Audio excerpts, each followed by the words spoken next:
Secretariat assistant പരീക്ഷയിൽ ഏറ്റവും മികച്ച വിജയം നേടാൻ പ്രത്യുതറിലെ പിള്ളേർക്ക് കഴിഞ്ഞു എന്നതിൽ വളരെയധികം സന്തോഷിച്ചിരിക്കുമായിരുന്നു ഞാൻ. അവരവരുടെ ഫാമിലിയൊക്കെ സന്തോഷമായിട്ട് ഇരിക്കണ കണ്ടപ്പോ അതിനൊരു ചെറിയ റീസൺ എങ്കിലും ഞാനും ആണല്ലോ എന്നുള്ളതിൽ എനിക്ക് വളരെയധികം സന്തോഷം ഉണ്ടായിരുന്നു. ഒരാളെ ലൈഫ് ട്രാൻസ്ഫോം ചെയ്യുക എന്നുള്ളത് ഒരു ചെറിയ കാര്യമായിട്ട് ഞാൻ കാണുന്നില്ല. അതാണ് എപ്പോഴും പ്രപ്റ്റുവർ റൺ ചെയ്യുന്നതിൽ എന്നെ ഡ്രൈവ് ചെയ്തിട്ടുള്ളത്. ഈ അടുത്ത് ഡിഗ്രി ലെവൽ പ്രിലിംസ് സ്റ്റേജ് 1 കഴിഞ്ഞപ്പോ എല്ലാവരും കടുപ്പമാണെന്ന് പറഞ്ഞ പരീക്ഷയിൽ പോലും നമ്മുടെ ബാച്ചിലുള്ളവര് ഏറ്റവും മികച്ച സ്കോർ നേടിയതിലും എനിക്ക് ഈ ദിവസങ്ങളിൽ വളരെയധികം സന്തോഷം ഉണ്ടായിരുന്നു. അവരുടെ ഒക്കെ മെസ്സേജുകൾ എനിക്ക് വന്നുകൊണ്ടിരിക്കുകയായിരുന്നു. അന്നേരമാണ് ഈ ഒരു വീഡിയോ എൻ്റെ ഒരു സ്റ്റുഡന്റ് എനിക്ക് അയച്ചു തരുന്നത്. ഒരാള് എന്നെ മനഃപൂർവ്വം കരിവാരി തേക്കാനായിട്ട് എൻ്റെ വാക്കുകൾ വളച്ചൊടിച്ചതായിട്ട് കണ്ടപ്പോ സത്യം പറയാലോ എനിക്ക് വളരെയധികം വിഷമം തോന്നി. ഞാൻ നിങ്ങൾക്ക് പറഞ്ഞു തരാം, നിങ്ങൾ തീരുമാനിച്ചാൽ മതി എങ്ങനെ വളച്ചൊടിച്ചു എന്നുള്ള കാര്യം. ആദ്യം തന്നെ ഞാൻ പറയട്ടെ, ഞാൻ ഒരിക്കലും ഈ ഒരു PSC ടീച്ചിങ് ഫീൽഡിലേക്ക് വന്നിട്ടുള്ളത് എനിക്ക് വേറെ ഒരു ജോലിയും കിട്ടാത്തത് കൊണ്ടല്ല. എനിക്ക് വെറും 27 വയസ്സേ ആയിട്ടുള്ളൂ. UPSC ഞാൻ അറ്റംപ്റ്റ് ചെയ്തതിൽ എനിക്ക് GS1ഉം GS2ഉം ക്ലിയർ ചെയ്യാനായിട്ട് കഴിഞ്ഞിട്ടുണ്ട്. എനിക്ക് ഇനിയും അറ്റംപ്റ്റുകൾ കുറെ അധികം ബാക്കി കിടപ്പുണ്ട്. എനിക്ക് വേണമെങ്കിൽ ഇതൊക്കെ നിർത്തിയിട്ട് UPSC അറ്റംപ്റ്റിലേക്ക് ഇരിക്കാവുന്നതാണ്. എൻ്റെ വീട്ടിലാണെങ്കിലും ഇപ്പൊ UPSC അറ്റംപ്റ്റ് ചെയ്യാൻ വിടാൻ പറ്റാത്തതിനും മാത്രം മോശം സാഹചര്യമൊന്നുമില്ല. ഞാൻ ഇത് എടുത്താലേ പ്രപ്റ്റുവർ റൺ ചെയ്താലേ ജീവിക്കാൻ പറ്റൂ എന്നുള്ള സാഹചര്യം ഒന്നുമില്ല. പഠിപ്പിക്കുന്ന ഓരോരുത്തർക്കും ഒരു ഒതന്റിസിറ്റി ഉണ്ടാവണം. വെറുതെ ആരെങ്കിലും എന്തെങ്കിലും വന്ന് പറയരുതെന്ന് എപ്പോഴും ആഗ്രഹിച്ചിട്ടുള്ള വ്യക്തിയാണ് ഞാൻ. അതുകൊണ്ട് എന്നെ കുറിച്ച് ഞാൻ പല തവണയായിട്ട് നിങ്ങളോട് പറഞ്ഞിട്ടുണ്ട്. പക്ഷെ നിങ്ങൾക്ക് എന്നെ അറിയില്ലെങ്കിൽ ഞാൻ പറയാം. 10ാം ക്ലാസ്സിൽ സ്കൂൾ ടോപ്പ് ചെയ്ത്, 12th CBSE വീണ്ടും സ്കൂൾ ടോപ്പ് ചെയ്ത്, ആ ഒരു വർഷം തന്നെ റിപ്പീറ്റിന് ഒന്നും പോകാതെ ക്ലാറ്റ്, കീം, ക്ലീ, നീറ്റ്, JEE മെയിൻസ് എന്നീ പരീക്ഷകൾ ക്ലിയർ ചെയ്ത് എന്റെ നാട്ടില് തൃശ്ശൂർ ഗവൺമെന്റ് എഞ്ചിനീയറിംഗ് കോളേജിൽ സീറ്റ് കിട്ടിയപ്പോ അതേ വർഷം തന്നെ സിവിൽ എഞ്ചിനീയറിംഗ് അവിടെ ജോയിൻ ചെയ്ത് ഏറ്റവും മികച്ച രീതിയിൽ തന്നെ സിവിൽ എഞ്ചിനീയറിംഗ് ഒരു പ്രൊഫഷണൽ ഡിഗ്രി തന്നെ കംപ്ലീറ്റ് ചെയ്ത വ്യക്തിയാണ് ഞാൻ. ആ ഒരു എഞ്ചിനീയറിംഗ് കംപ്ലീറ്റ് ചെയ്തപ്പോൾ തന്നെ എനിക്ക് ടാറ്റ കൺസൾട്ടൻസി സർവീസസിൽ പ്ലേസ്മെന്റ് ലഭിച്ചിട്ടുണ്ടായിരുന്നു. അന്ന് എൻ്റെ കൂടെ പ്ലേസ്മെന്റ് ലഭിച്ചവർക്ക് ഇന്ന് പലർക്കും 1 ലക്ഷത്തോളം വരെ ശമ്പളം ലഭിക്കുന്നുണ്ട്. എൻ്റെ എഞ്ചിനീയറിംഗ് പഠന കാലയളവിൽ തന്നെ എനിക്ക് ഒരു ഇന്റർനാഷണൽ കോൺഫറൻസിൽ ഒരു ടെക്നിക്കൽ പേപ്പർ പ്രസന്റ് ചെയ്യാനും അതിന് ബെസ്റ്റ് പേപ്പർ അവാർഡ് നേടാനും IITinsനോട് NITinsനോട് കോമ്പീറ്റ് ചെയ്തിട്ടാണ് ആ ഒരു ബെസ്റ്റ് പേപ്പർ അവാർഡ് ഞാൻ നേടിയത്. ആ ഒരു പേപ്പർ SSRNൽ പബ്ലിഷ് ചെയ്യാനും എനിക്ക് കഴിഞ്ഞിട്ടുണ്ട്. ഇതിലെല്ലാം എനിക്ക് നല്ല കമ്മ്യൂണിക്കേറ്റീവ് സ്കിൽസ് ഉണ്ട്. ഞാൻ ജോബ് റെഡി ആണ്. നിങ്ങൾ എല്ലാവരും കണ്ടിട്ടുണ്ടാവും. നിങ്ങൾ എന്നെ യൂട്യൂബിലൂടെ കുറെ വർഷങ്ങളായി കണ്ടുകൊണ്ടിരിക്കുന്നതാണ്. നിങ്ങൾ എൻ്റെ എഡിറ്റിംഗ് സ്കിൽസും തംബ്നെയിൽസും എല്ലാം കണ്ടിട്ടുള്ളതാണ്. കഴിഞ്ഞ 2 വർഷങ്ങളായിട്ട് ഞാൻ ബാച്ചുകൾ റൺ ചെയ്തുകൊണ്ടിരിക്കുകയാണ്. ആ ബാച്ചുകളെല്ലാം റൺ ചെയ്യുന്നതിന്റെ ഇടയിൽ ഞാൻ കാറ്റ് പരീക്ഷ പോയി എഴുതി. കാറ്റ് പരീക്ഷയിലെ ഏറ്റവും മികച്ച സ്കോർ നേടുകയും IIM കോഴിക്കോട്, അതുപോലെ തന്നെ IIM Trichy, IIM Ranchi, IIM Nagpur പോലുള്ള മികച്ച ഇന്ത്യയിലെ തന്നെ ഏറ്റവും മികച്ച ഇൻസ്റ്റിറ്റ്യൂട്ടുകളിലേക്കായിട്ട് എന്നെ ഇന്റർവ്യൂവിന് ഷോർട്ട് ലിസ്റ്റ് ചെയ്തതാണ്. ആ ഇന്റർവ്യൂകൾ അടക്കമുള്ളപ്പോഴാണ് ഞാൻ എൻ്റെ ബാച്ചുകൾ റൺ ചെയ്തത്. കാരണം എൻ്റെ പിള്ളേരെ ഏറ്റവും മികച്ച വിജയത്തിൽ എത്തണം എന്നുള്ളതായിരുന്നു എൻ്റെ ആഗ്രഹം. പലപ്പോഴും കോർപ്പറേറ്റ് ലൈഫ് ഇഷ്ടമല്ലാത്തത് കൊണ്ടുകൂടെ ഞാൻ ആ പറഞ്ഞ ഇന്റർവ്യൂകളിലേക്ക് വല്ലാണ്ട് ഫോക്കസ് ചെയ്തിട്ടില്ല. ഞാൻ ആത്മാർത്ഥമായിട്ട് പ്രവർത്തിച്ചിട്ടുള്ളത് കൊണ്ടാണ് ഹൈക്കോർട്ട് അസിസ്റ്റന്റ് ബാച്ച് നടത്തിയപ്പോ ഒരു ചെറിയ ബാച്ചിൽ നിന്ന് 13ാം റാങ്ക്, 27ാം റാങ്ക് ഉൾപ്പെടെ മികച്ച റാങ്കുകൾ നേടാൻ കഴിഞ്ഞത്. സെക്രട്ടേറിയറ്റ് അസിസ്റ്റന്റിന് അവസാനത്തെ 2 മാസങ്ങളിൽ തുടങ്ങിയ ആ ഒരു ബാച്ചിൽ നിന്ന് 40ാം റാങ്ക്, 50ാം റാങ്ക്, 53ാം റാങ്ക് ഉൾപ്പെടെയുള്ള മികച്ച റാങ്കുകൾ നേടാൻ കഴിഞ്ഞത്. അതിൽ ഞാൻ വളരെയധികം സന്തോഷിക്കുന്നുണ്ട്. പക്ഷെ ഈ ഒരു ഇവന്റ് എന്നെ വളരെയധികം വിഷമിപ്പിച്ചു. കാരണം മനഃപൂർവ്വം എന്നെ കരിവാരി തേക്കാൻ വേണ്ടിയിട്ട് എൻ്റെ വാക്കുകൾ വളച്ചൊടിച്ചു എന്നുള്ളതാണ്. ഒരു കാര്യം കൂടെ ഞാൻ പറയാം. ഇപ്പോ നിങ്ങൾ ഈ ഒരു വീഡിയോ കണ്ടതിന് ശേഷം നിങ്ങൾ പറയാണ് ഈ പറഞ്ഞ വ്യക്തി പറഞ്ഞതാണ് ശരി, എന്നെ വളച്ചൊടിച്ചിട്ടില്ല എന്ന് പറയുകയാണെങ്കിൽ ഈ ഇന്റർവ്യൂസിന് ഞാൻ അത്ര മികച്ച രീതിയിൽ പ്രിപ്പയർ ചെയ്തിട്ടില്ലായിരുന്നെങ്കിൽ പോലും പല ഇന്റർവ്യൂസും മികച്ചതായിരുന്നു. ഏതെങ്കിലും ഒരു ഇൻസ്റ്റിറ്റ്യൂട്ടിന്റെ കോൾ ഞാൻ ആക്സെപ്റ്റ് ചെയ്ത് അവിടെ പോയി അഡ്മിഷൻ എടുത്തു കഴിഞ്ഞാൽ നിങ്ങളൊന്ന് സെർച്ച് ചെയ്ത് നോക്കിക്കോ, 32 ലക്ഷത്തിന് മുകളിൽ വരെ പ്ലേസ്മെന്റ് ലഭിക്കാനായിട്ട് IIMൽ പഠിച്ച പിള്ളേർക്ക് പറ്റും. ആ എമൗണ്ടിന്റെ 7 അയലത്ത് പോലും എനിക്ക് ഈ പ്രപ്റ്റുവർ ചാനൽ റൺ ചെയ്തിട്ട് കിട്ടുന്നില്ല. ഞാൻ ആ ഒരു എമൗണ്ടിന് വേണ്ടിയിട്ടല്ല ഇവിടെ ക്ലാസ്സുകൾ എടുത്തിട്ടുള്ളത്. ഞാൻ ആ ഒരു എമൗണ്ട് ഫോക്കസ് ചെയ്തിട്ടല്ല ഇവിടെ ക്ലാസ്സുകൾ എടുത്തിട്ടുള്ളത്. നിങ്ങൾക്കറിയാലോ, ഫാക്ച്വൽ ആയിട്ട് നോക്ക്, റാഷണൽ ആയിട്ട് നോക്ക്. The better choice is always an IIM. Prestige എല്ലാ കാര്യത്തിലും IIM തന്നെയാണ് ഏറ്റവും മികച്ച ചോയ്സ്. ഞാൻ എൻ്റെ പിള്ളേരുടെ സന്തോഷം ഓർത്തിട്ടാണ് ഞാൻ ഇവിടെ നിന്നിട്ടുള്ളത്. ആ ഒരു സമയത്താണ് ഒരാള് ഞാൻ ആത്മാർത്ഥത കാണിച്ചില്ല എന്ന് പറയുന്നത്. ഞാൻ നിങ്ങൾക്ക് വ്യക്തമായിട്ട് കാണിച്ചു തരാം എങ്ങനെയാണ് ആ വ്യക്തി എന്റെ വാക്കുകളെ വളച്ചൊടിച്ചതെന്ന്. അതും എന്റെ കോപ്പിറൈറ്റഡ് ആയിട്ടുള്ള വീഡിയോ കോണ്ടന്റ് ആളെടുത്ത് ആൾ ആ ഒരു വീഡിയോയിൽ ഉപയോഗിച്ചു. ഞാൻ പറഞ്ഞ കാര്യങ്ങളിൽ എന്തെങ്കിലും സംശയം ഉണ്ടായിരുന്നെങ്കിൽ ആൾക്ക് വെറുതെ പറയായിരുന്നു, ഒരു ഇൻസ്റ്റിറ്റ്യൂട്ടിൽ ഇങ്ങനെ കണ്ടു, അത് ശരിയല്ല, ഞാനാണ് ശരി, അഥവാ ആ വ്യക്തിയാണ് ശരി എന്ന് പറയായിരുന്നു. അങ്ങനെ ഒന്നുമല്ല ചെയ്തത്. എനിക്കറിയില്ല ഇനി വിവാദം ഉണ്ടാക്കി ആൾക്ക് പബ്ലിസിറ്റി കിട്ടാനാണോന്ന് അറിയില്ല. ആള് എന്റെ വീഡിയോ പ്ലേ ചെയ്ത് പരസ്യമായിട്ട് ഞാൻ തെറ്റാണ് എന്ന് അങ്ങോട്ടേക്ക് സ്ഥാപിച്ചു വെച്ചു.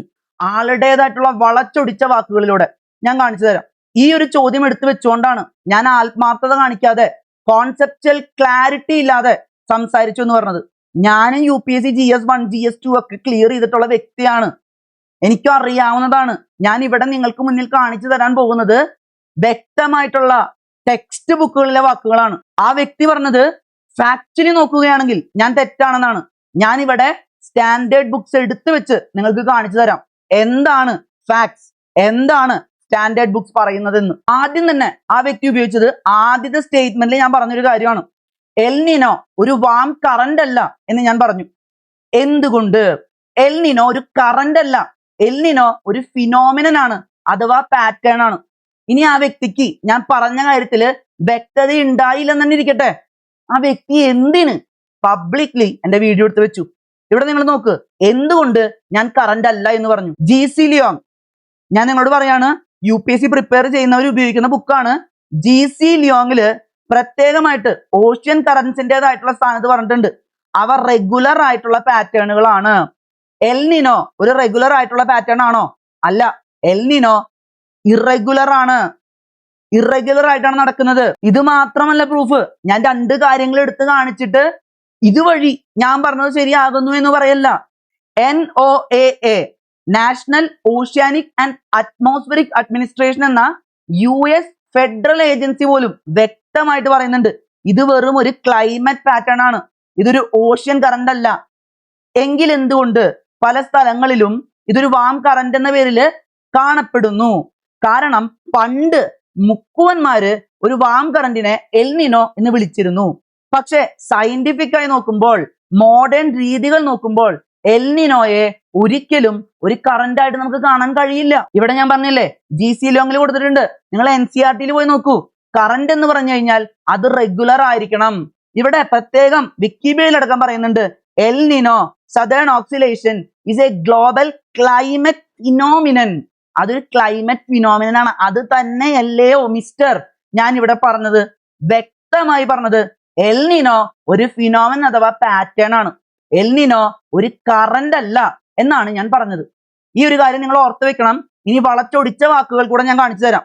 ഇവിടെ നോക്കൂ, എൽ നിനോ ഹോട്ട് ആണോ കോൾഡ് ആണോ എന്നാണ് ഇവിടെ ഈ വ്യക്തി സെർച്ച് ചെയ്ത് കൊടുത്തിട്ടുള്ളത്. സെർച്ച് വേർഡുകള് മനഃപൂർവ്വം എന്നെ കരിവാരി തേക്കാൻ വേണ്ടി ഉപയോഗിച്ചു. നിങ്ങൾക്ക് എന്തെങ്കിലും സംശയം ഉണ്ടെങ്കിൽ എന്റെ വീഡിയോയുടെ ലിങ്ക് ഞാൻ താഴെ തരുന്നുണ്ട്, നിങ്ങൾക്ക് പോയി നോക്കാം.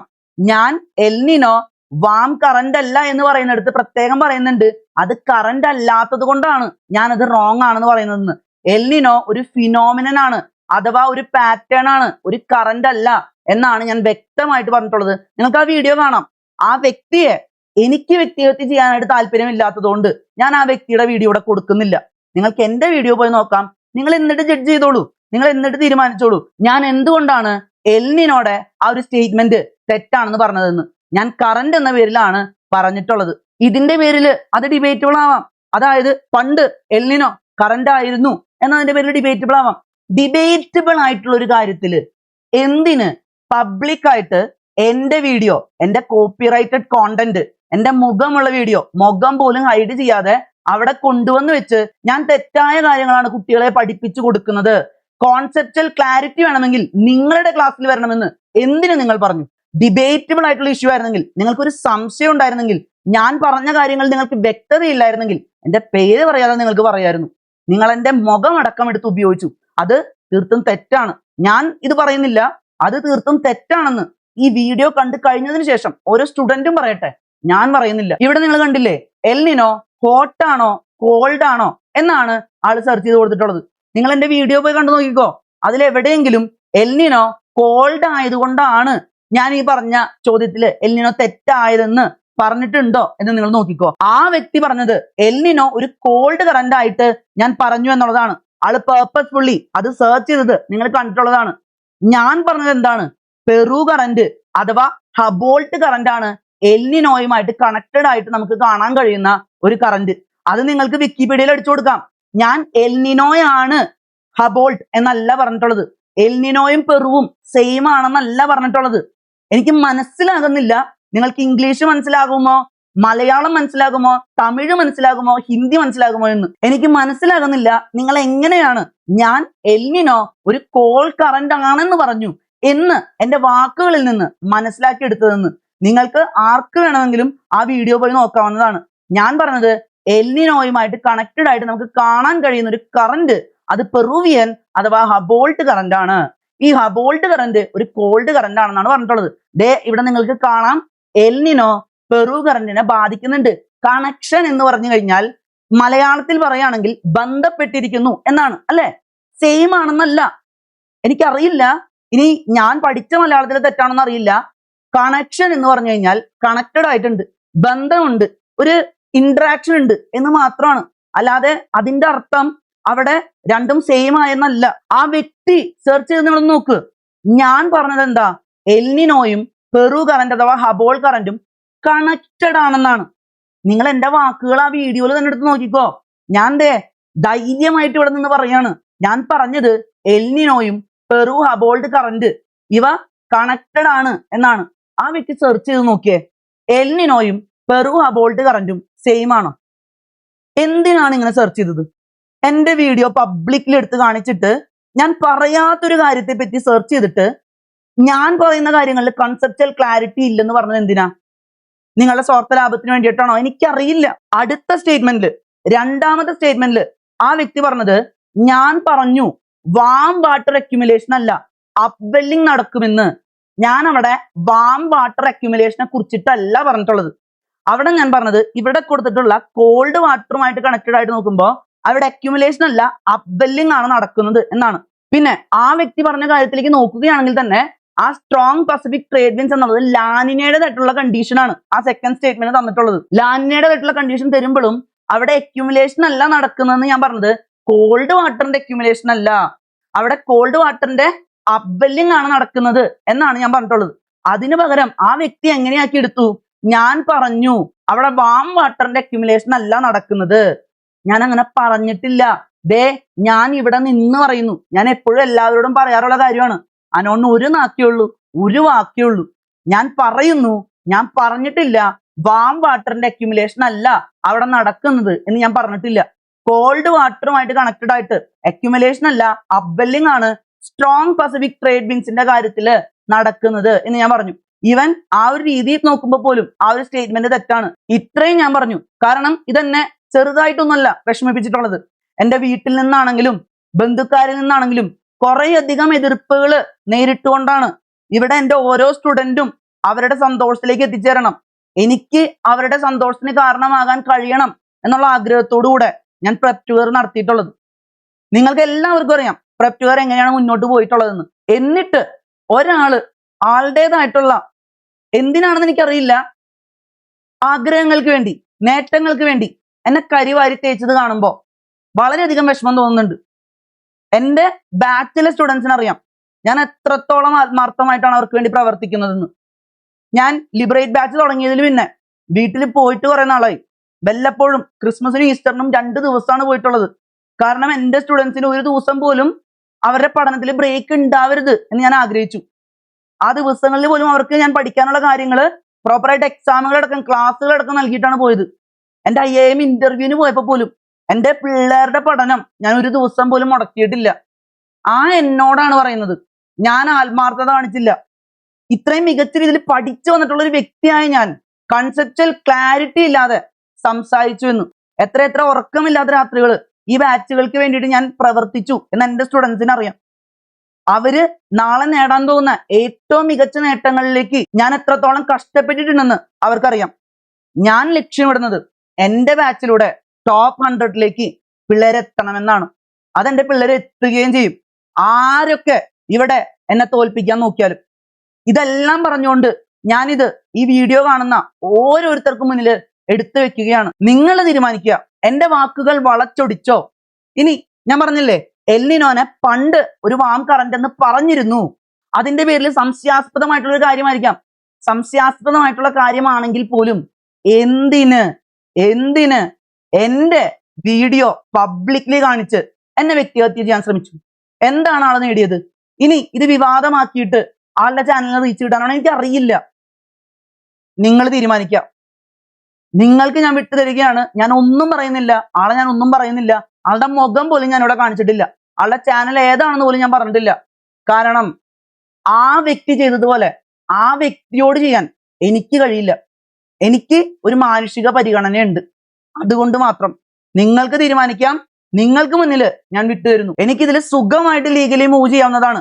എന്റെ കോണ്ടന്റ് എടുത്തു വെച്ച് പബ്ലിക്ലി മറ്റുള്ളവരുടെ മുന്നിൽ എന്നെ വ്യക്തിഹത്യ ചെയ്തത്, വളച്ചൊടിക്കപ്പെട്ട വാക്കുകൾ വെച്ച് വ്യക്തിഹത്യ ചെയ്തത് ഡിഫമേഷന് കേസ് കൊടുക്കാവുന്ന വകുപ്പാണ്. എനിക്ക് വേറെ എവിടെയും പോകേണ്ട ആവശ്യമില്ല. നിങ്ങൾക്ക് എന്നെ അറിയുന്നവരാണെങ്കിൽ അറിയാം, എന്റെ വീട്ടിൽ തന്നെ അപ്പച്ചൻ തന്നെ ഒരു വക്കീലാണ്. 30 വർഷം എക്സ്പീരിയൻസ് ഉള്ള ഒരു വക്കീലാണ്. 50 വർഷത്തോളം എക്സ്പീരിയൻസ് ഉള്ള വക്കീലന്മാരടക്കമുള്ള ഒരു ഫാമിലിയാണ് എൻ്റെത്. ഞാൻ അടക്കം എൻട്രൻസും ക്ലാറ്റും ഒക്കെ ലോ ബേസിസിൽ എക്സാം ക്ലിയർ ചെയ്തിട്ടുള്ള വ്യക്തിയാണ്. എനിക്ക് ആ കരിയർ ചൂസ് ചെയ്യാവുന്നതേ ഉണ്ടായിരുന്നുള്ളൂ. പക്ഷേ ഇപ്പൊ ഞാൻ നിങ്ങൾക്ക് ഇത് വിട്ടു തരികയാണ്. നിങ്ങളാണ് തീരുമാനിക്കേണ്ടത്. നിങ്ങൾ തീരുമാനിക്കുക, താഴെ പറയുക. ബൈ.